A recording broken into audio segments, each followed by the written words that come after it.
Hello all, welcome to studies in AIIMS. हे trigonometric फंक्शनवरचं 9th lecture आहे. आतापर्यंतच्या लेक्चरमध्ये आपण principal solution, general solution, solution of a triangle, sine rule, cosine rule, projection rule या सर्व कन्सेप्ट पाहिलेले आहेत. आणि एक्सरसाइज 3.2 वरचे 2 लेक्चर आपण कंप्लीट केलेले आहेत.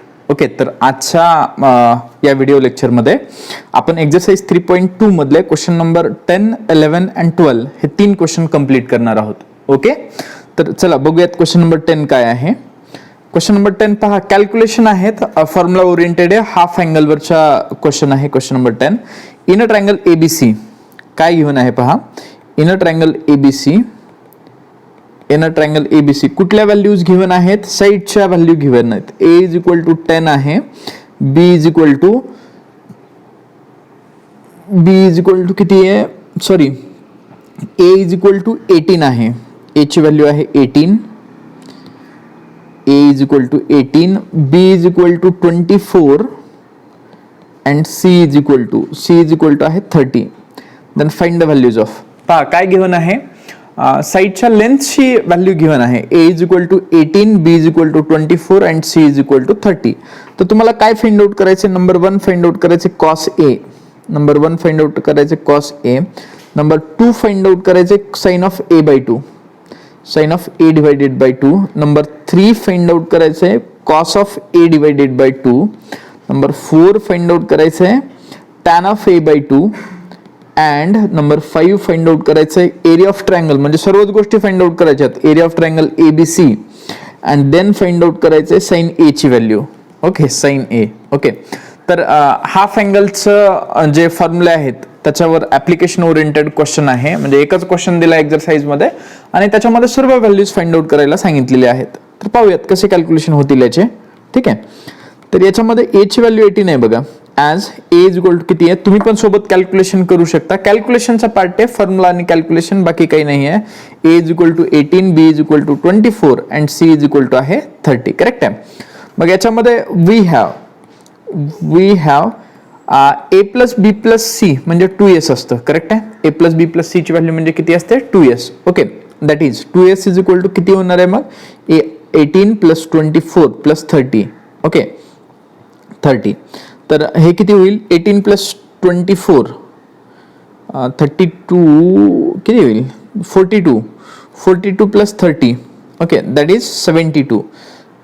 2s ची व्हॅल्यू भेटेल तुम्हाला 72, म्हणजे s ची व्हॅल्यू भेटणार 36. ओके, s ची व्हॅल्यू फाइंड आउट केली. आता लगेच s मायनस a कॅल्क्युलेशन सोपे होण्यासाठी s मायनस b आणि s मायनस c ची व्हॅल्यू फाइंड आउट करून घ्या. s म्हणजे 36 आहे, 36 minus a 18, result is 18. Okay, s minus b 36 minus 24 किती, 24 आणि 6 30, 30 आणि 6 36 म्हणजे 12. s मायनस c, s ची व्हॅल्यू किती आहे 36, मायनस c किती आहे 30, म्हणजे हे आलं 6. Okay, s minus a, s minus b, s minus c च्या व्हॅल्यू फाइंड आउट करून घेतल्या. करेक्ट आहे. मग आता याच्यानंतर ज्या व्हॅल्यू फाइंड आउट करायच्या त्या व्हॅल्यू आपण कॅल्क्युलेट करू शकतो, काहीच त्याच्यामध्ये अडचण नाही आहे. नंबर 1 आहे कॉस ए. तर कॉस ए साठी ओके आपल्याला हाफ अँगल फॉर्म्युले आहेत, पण cos A is equal to formula काय येईल मग, B square plus C square minus A square divide by 2bc हा फॉर्म्युला येईल कॉस ए साठी. ठीक आहे, म्हणजे बी स्क्वेअर म्हणजे किती आहे 18 square plus C square, B square plus C square म्हणजे 30 स्क्वेअर. ठीक आहे, minus A square, minus A square म्हणजे किती आहे, ए चा स्क्वेअर, काय झालं याला,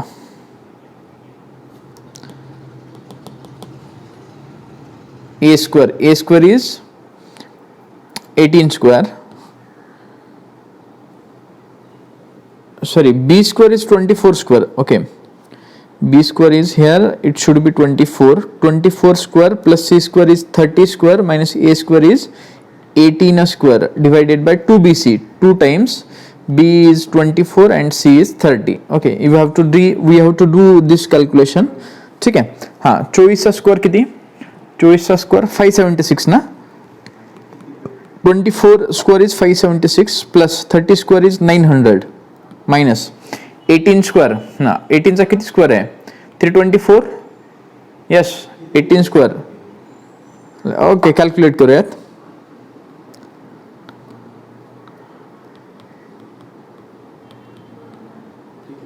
yes 324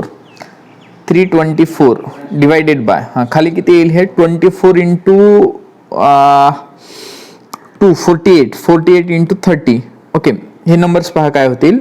576 plus 900 that is 6 plus 7 and 9 plus 5 1476 minus 324 divided by 48 into 30. Okay, 3 न मल्टिप्लाय करा आणि नंतर 0 देऊयात. 3 8 24 2 रिमेनिंग 1440. ओके, कॅल्क्युलेशन हे रफ करूयात. तर ही कशाची व्हॅल्यू झाली. आता याचं सबस्ट्रॅक्शन करणं गरजेचं आहे.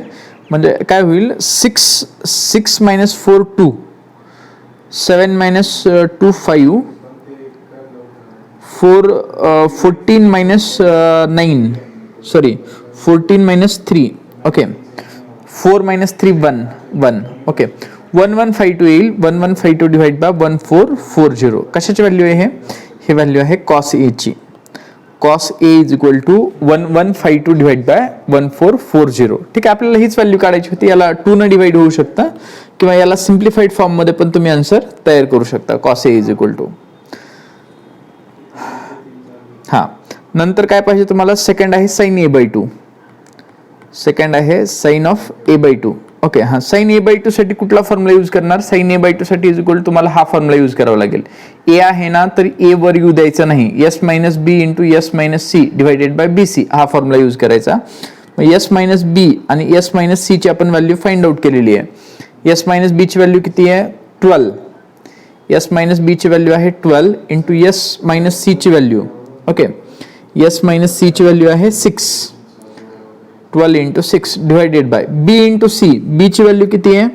बी ची व्हॅल्यू आहे 24 इंटू सी ची व्हॅल्यू आहे इंटू सी आहे 30. ओके, तर हे कॅल्क्युलेशन बघा किती होईल. 6 5 जा आणि 12 2 जा म्हणजे 1 divided by root 10. Okay, 1 divided by root 10. Sine A by 2 is equal to answer येईल 1 डिवायडेड बाय रूट 10. करेक्ट आहे. सिमिलरली आपल्याला काय फाइंड आउट करायचं साइन ए बाय 2 नंतर सेकंड जे आहे कॉस ए बाय 2. आता हे कॉस ए बाय 2 काढण्यासाठी 2-3 मेथड आहेत. थर्ड जे फाइंड आउट करायचे आपल्याला कॉस ऑफ ए बाय 2 ची व्हॅल्यू फाइंड आउट करायची. ते काढण्यासाठी तुम्ही हे पण यूज करू शकता 1 minus sine square A by 2. ठीक आहे, पण याच्यामध्ये एबीसीच्या व्हॅल्यू दिलेल्या आहेत तर फॉर्म्युला यूज करणं गरजेचं पण आहे किंवा गरजेचं पण नाही आहे. 1 मायनस याला आपण असं लिहू शकतो कॉस ए बाय 2 ला कॉस स्क्वेअर ए बाय 2 ला 1 minus sine square A by 2. तर ते ब्रॅकेटमध्ये 1 minus sine square A by 2 होईल. करेक्ट आहे, 1 minus sine square A by 2 म्हणजे याची व्हॅल्यू किती येईल 1 minus sine square A by 2 1 minus 10. Okay, म्हणजे हे होईल रूट मध्ये 9 डिवायडेड बाय 10 म्हणजे 3 डिवायडेड बाय रूट 10. काय होईल ही व्हॅल्यू कॉस ए बाय 2 ची व्हॅल्यू होईल 3 डिवाइड बाय रूट 10. ओके, ज्या मेथडनं सोपं जातं त्या मेथडनं व्हॅल्यू फाइंड आउट केली पाहिजे. फोर्थ फाइंड आउट करायचं आपल्याला tan of A by 2. Tan A by 2 म्हणजे असतं काय sine A by 2 divided by cos of A by 2. Correct आहे ना, टॅन म्हणजे साइन बाय कॉस. तर साइन ए बाय 2 ची व्हॅल्यू किती आहे. साइन ए बाय 2 ची व्हॅल्यू आहे 1 डिवायडेड बाय रूट 10. ओके, आणि कॉस ए बाय 2 ची value 3 divided by root 10. So root 10 will get cancel. Tan a by 2 ची व्हॅल्यू भेटेल 1 divided by 3. Tan a by 2 is 1 divided by 3. Okay, नंतर काय find out करायचं तुम्हाला. Fifth find out करायचं area of triangle ABC. Area of triangle ABC okay is equal to area of triangle ABC is equal to formula काय आहे. Heron's formula use करूयात. काय आहे formula. S into bracket S minus A into S minus B into S minus C. S into S minus A S minus B into S minus C. ठीक आहे, तर is equal to S ची value किती भेटली होती. S is equal to 36. Correct आहे. 36 into S ची value 36 आहे. S minus A S minus B S minus C त्या व्हॅल्यू पण आपण फाइंड आउट केल्यात. S minus A S minus B 18 12 6. Okay 18 12 6 18 12 and 6. ठीक आहे, तर आता बघा यालाच आपल्याला असं करता येईल का. हे 36 तर आहे, याला पण 36 करूयात. म्हणजे या 6 ला 3 इंटू 2 लिहूयात आणि हे 18 2 जा 36 आणि 12 3 जा 36. ओके, म्हणजे हे 36 चा क्यूब होईल ना. 36 चा क्यूब तर 36 चा स्क्वेअर रूट 36 आहे. तर 6 इंटू 6 होईल. म्हणजे 6 into 6 into 6 36 into 6 that is 108. नाही 108 नाही, 36 इंटू 6 किती होईल? 6 6 जा 36, 3 रिमेनिंग, 6 3 जा 18, 18 plus 3 216. Okay, area of triangle येईल, area of triangle ABC is 216 square units. Difficult असा काही पार्ट नाही आहे याच्यामध्ये, फक्त फॉर्म्युला अप्लाय करायचा आहे, व्हॅल्यू सबस्टिट्यूट करायच्यात आणि कॅल्क्युलेशन करायचं आहे. ठीक आहे, एरिया ऑफ ट्रायंगल पण झालं. आणि सिक्स्थ आहे याच्यामध्ये साइन ए. साइन ए ची व्हॅल्यू काढायची आहे. Sine A is equal to what? तर sine A is equal to formula आहे ना आपल्याला, sine A is equal to हा फॉर्म्युला यूज करता येईल. कुठला? रूटमध्ये S minus B into S minus C divided by B C, हा साइन ए साठी फॉर्म्युला आहे. मग sine A is equal to काय होणार बघा, sine A is equal to रूटमध्ये S minus B, S minus बी ची व्हॅल्यू किती आहे? एस मायनस बी 12 आणि एस मायनस सी 6, वर येणार 12 इंटू 6. ठीक आहे, आणि खाली बी आणि सी ची व्हॅल्यू, बी आणि सी ची व्हॅल्यू किती आहे? बी ची व्हॅल्यू आहे 24 आणि सी ची व्हॅल्यू आहे 30. ठीक आहे, म्हणजे 6 5 जा 30, 12 2 जा 24. तर साइन ए ची पण व्हॅल्यू 1/√10 येते. थांबा, एस मायनस बी आणि एस मायनस सी ची व्हॅल्यू आपण चेक करूयात. S minus B, S minus बी ची व्हॅल्यू 12 आहे, एस मायनस सी ची व्हॅल्यू 6 आहे. ओके, एस मायनस बी ची व्हॅल्यू 12 आणि एस मायनस सी ची value 6 divided by B into C. तर बी ची व्हॅल्यू किती गिव्हन आहे? बी ची व्हॅल्यू 24 आहे, सी ची व्हॅल्यू 30 आहे. 6 5 जा 30, 12 2 जा. तर साइन ए पण किती येईल? साइन ए पण येईल 1/√10. ओके, साइन ए ची पण व्हॅल्यू किती येईल? 1/√10. आणखी कशाची तरी व्हॅल्यू आपली 1/√10 आली होती या क्वेश्चन मध्ये, बघूयात आपण ती कशाची व्हॅल्यू 1/√10 आली आहे. Sine A by 2, sorry sine A by 2 आपल्याला साइन ए ची व्हॅल्यू विचारली आहे ना. साइन ए ची व्हॅल्यू अशी नाही काढता येणार, सॉरी. हा फॉर्म्युला जो आहे, हा फॉर्म्युला कशाचा आहे? हा फॉर्म्युला साइन ए बाय 2 च्या व्हॅल्यूचा आहे. मग आपल्याला हाफ अँगल फॉर्म्युला कसा यूज करता येईल? हाफ अँगल फॉर्म्युला यूज नाही करता येणार. त्याच्यासाठी आपल्याला काय करावं लागेल? साइन ए ची व्हॅल्यू फाइंड आउट करण्यासाठी हे फिफ्थ वन जे आहे, सिक्स्थ वन साइन ए, ॲज आपल्याकडं साइन ए ची व्हॅल्यू फाइंड आउट करायची आहे. पण साइन ए ची व्हॅल्यू काढण्यासाठी, साइन ए ची व्हॅल्यू काढण्यासाठी area of triangle ABC is equal to हा फॉर्म्युला आपण यूज करू शकतो. जर एखाद्या ट्रायंगलमध्ये कॅपिटल ए बी सी हे जर अँगल्स असतील, समोरच्या साइड्स ए बी सी या जर साइड्स असतील, तर आपल्याला ए अँगल घ्यायचा आहे. म्हणजे area of triangle is equal to 1/2 B into C into sine of A असं घेऊ शकतो आपण. ठीक आहे, B into C into sine of angle between those two sides, हा फॉर्म्युला आहे area of triangle find out करण्याचा. मग एरिया ऑफ ट्रायंगल एबीसी किती आहे? 216 is equal to 1/2 into B ची व्हॅल्यू गिव्हन आहे, सी ची व्हॅल्यू गिव्हन आहे. बी आहे 24 आणि सी आहे 30 इंटू साइन ए. करता येईल आपल्याला हे कॅल्क्युलेशन. ठीक आहे, काय होईल? हे होईल 12. ठीक आहे, म्हणजे 216 divided by 12 into 30 is equal to येईल साइन ए. ओके, तर साइन ए ची व्हॅल्यू किती होणार आहे बघा, 12 न पण डिवाइड होईल का याला? 12 1 12, 12 1 12. ठीक आहे, किती राहिले? 12 न 8 20, 9 राहिले. 12 8 96, 18, 18/20. Sine A is equal to येईल, sine A is equal to 18 divided by 30 म्हणजे 9 डिवायडेड बाय 15 की 3 होईल. 3 6 18, 3 10 30. ठीक आहे, म्हणजे 3 डिवायडेड बाय 5. बरोबर ना? Sine A is equal to काय येईल? 3 डिवायडेड बाय 5. ओके, हां करेक्ट आहे. तर हा क्वेश्चन नंबर किती होता? Question number 10. थोडासा लेंदी होता, कॅल्क्युलेशन याच्यामध्ये कॅल्क्युलेशनचा पार्ट होता. सर्व हाफ अँगलचे फॉर्म्युले यूज झालेले आहेत. ओके, हां पुढचा क्वेश्चन बघूयात. Question number 11. Question number 11. In a triangle ABC prove that, in a triangle ABC prove that. काय प्रूव्ह करायचंय बघा? In a triangle ABC prove that B plus C minus A into tan of A by 2 okay is equal to C plus A minus B into tan of B by 2. ठीक आहे, is equal to A plus B minus C into tan of C divided by 2. Okay, हे आपल्याला prove करायचं आहे. मग आता हे prove करण्यासाठी काय करता येईल बघा, या तिन्ही टर्मचं इक्वल दाखवायचे, तिन्ही टर्म्स इक्वल दाखवायचेत. ठीक आहे, म्हणजे त्याचा रेशो फाइंड आउट करणं गरजेचं आहे. या तिन्ही टर्मचा रेशो फाइंड आउट करण्यासाठी काय करता येईल पहा, B plus C minus A into tan of A by 2 आहे. B plus C minus A into tan of A by 2. तर टॅनचा हाफ अँगल फॉर्म्युला आहे ना, टॅन हाफ अँगल फॉर्म्युलानुसार टॅन ऑफ ए बाय 2 ला काय लिहिता येतं, या टॅन ऑफ ए बाय 2 ला लिहिता येतं, काय लिहिता येतं आपल्याला, S into sorry S minus B into S minus C divided by याला खाली लिहिता येतं बी सी. करेक्ट आहे, टॅन ऑफ ए बाय 2 ला. ओके, याला सिम्प्लिफाय करूयात या स्टेपला. म्हणजे हे काय होईल बघा, बी plus C minus A into याला जर असं केलं तर चालेल का पहा, की हे जे आहे S minus B into S minus C, त्याला काय करूयात आपण, सॉरी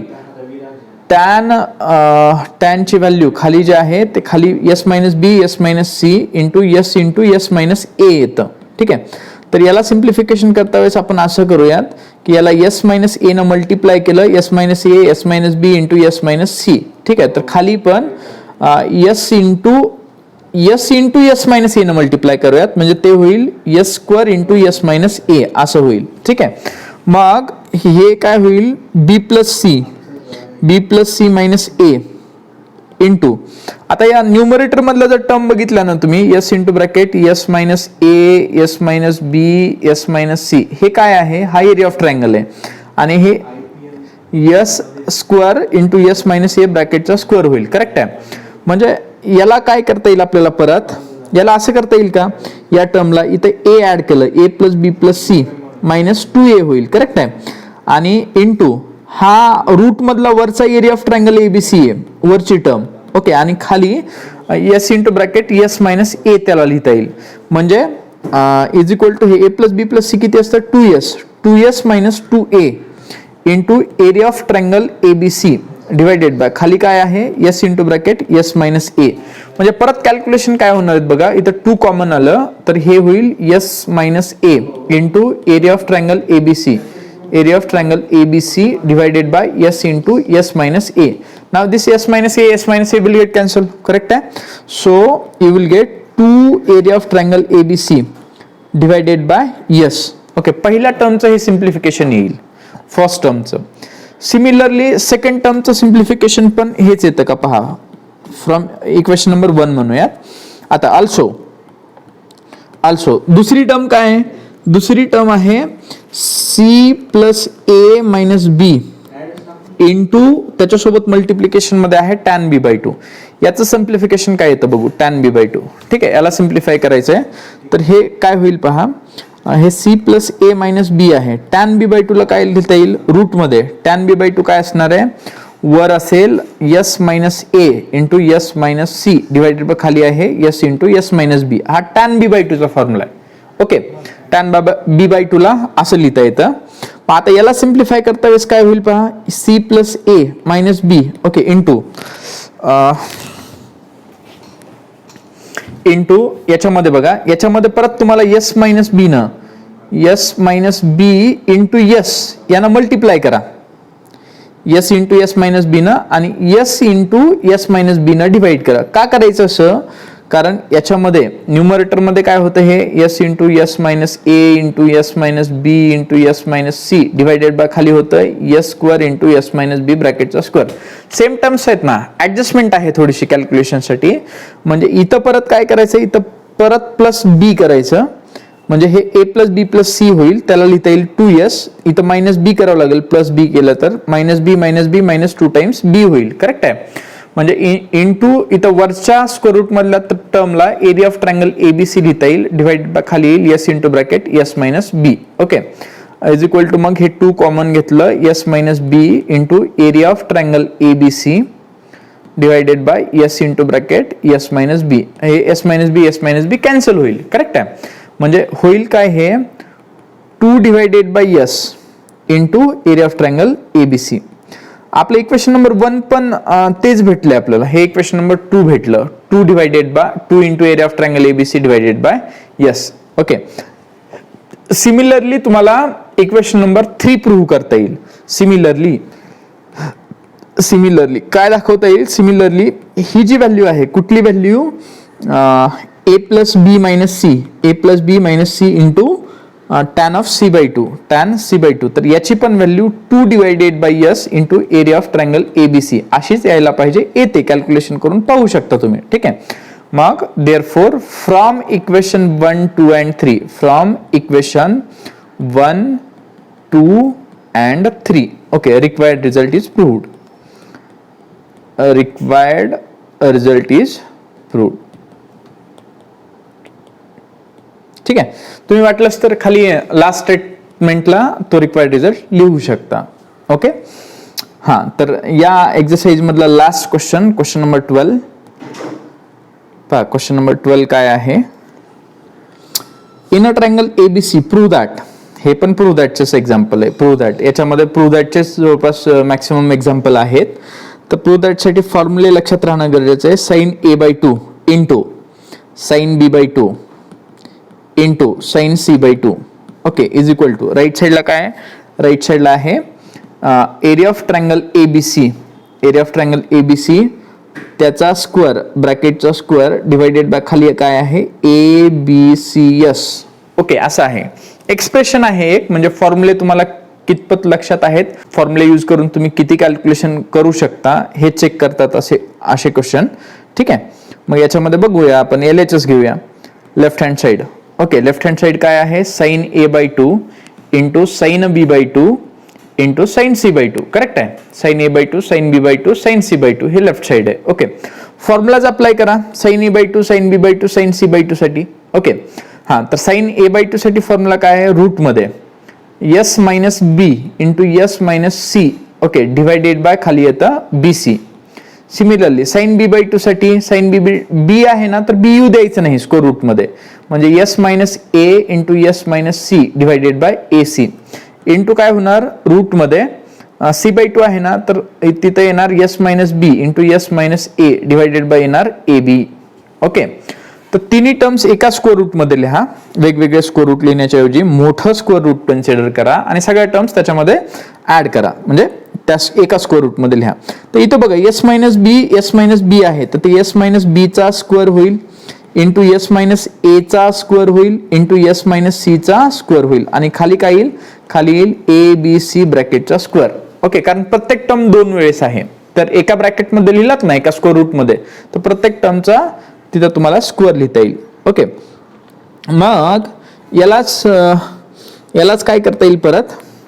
हे जे आहे, ओके, याला जर तुम्ही एस स्क्वेअरनं डिवाइड केलं, एस स्क्वेअरनं मल्टिप्लाय केलं, ठीक आहे, तर हा वरचा जो पार्ट तयार होतो ना तुमचा स्क्वेअर रूट मध्ये, हे एस इंटू ब्रॅकेट, म्हणजे याला असं लिहिता येईल S into bracket S minus B into S minus A into S minus C square रूटच्या बाहेर आल्यानंतर, आणि हे होईल S into ABC.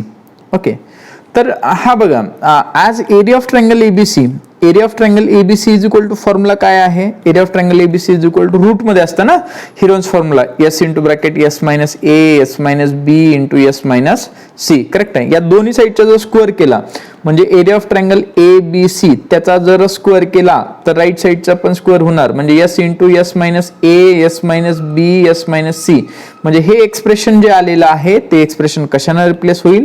Area of triangle ABC त्याचा स्क्वेअर आणि डिवायडेड बाय खाली काय आलं? ABCS, and that is nothing but right hand side RHS. बरोबर आहे. ओके, हाफ अँगल फॉर्म्युलाचं फक्त ऍप्लिकेशन होतं. हाफ अँगल फॉर्म्युला जर तुम्ही व्यवस्थित यूज केलात, कॅल्क्युलेशन केले, तर तुम्हाला RHS भेटतेच. ओके, तर या एक्सरसाइज साठी स्टुडंटला एक ऍडवाइस आहे की याच्यामध्ये जेवढे पण क्वेश्चन आहेत ते सर्व क्वेश्चन एक तर साइन रूल किंवा कोसाइन रूल आणि हाफ अँगलचे फॉर्म्युले यूज करून सर्व क्वेश्चन सॉल्व्ह करता येतात. ठीक आहे, तर तुम्हाला ते फॉर्म्युले लक्षात राहणं चॅलेंजिंग आहे, तर ते फॉर्म्युले लक्षात राहण्यासाठी तुम्हाला ते फॉर्म्युलाज कमीत कमी 5 to 6 टाइम्स रिटर्न प्रॅक्टिस करणं गरजेचं आहे, ते लिहून बघणं गरजेचं आहे, तर ते तुमच्या लक्षात राहू शकतात. आणि मग ती एक वेळेस फॉर्म्युले लक्षात राहिले की तुम्हाला कॅल्क्युलेशन तर जमतातच. कॅल्क्युलेशनसाठी पण प्रत्येक क्वेश्चनची 1 ते 2 वेळेस तुम्हाला प्रॅक्टिस करणं गरजेचं आहे. ओके, तर आजच्या लेक्चरमध्ये आपण इथं थांबूयात. याच्यानंतरचा पुढचा जो पार्ट आहे तो इन्व्हर्स ट्रिग्नोमेट्रिक फंक्शनचा पार्ट आहे. त्याच्यामध्ये पण एक लेक्चर थरीचं असेल इन्व्हर्स ट्रिग्नोमेट्रिक फंक्शन, आणि नंतर त्याच्यावरची लास्ट एक्सरसाइज असेल, म्हणजे या चॅप्टर मधली एक्सरसाइज 3.3. Okay, thank you.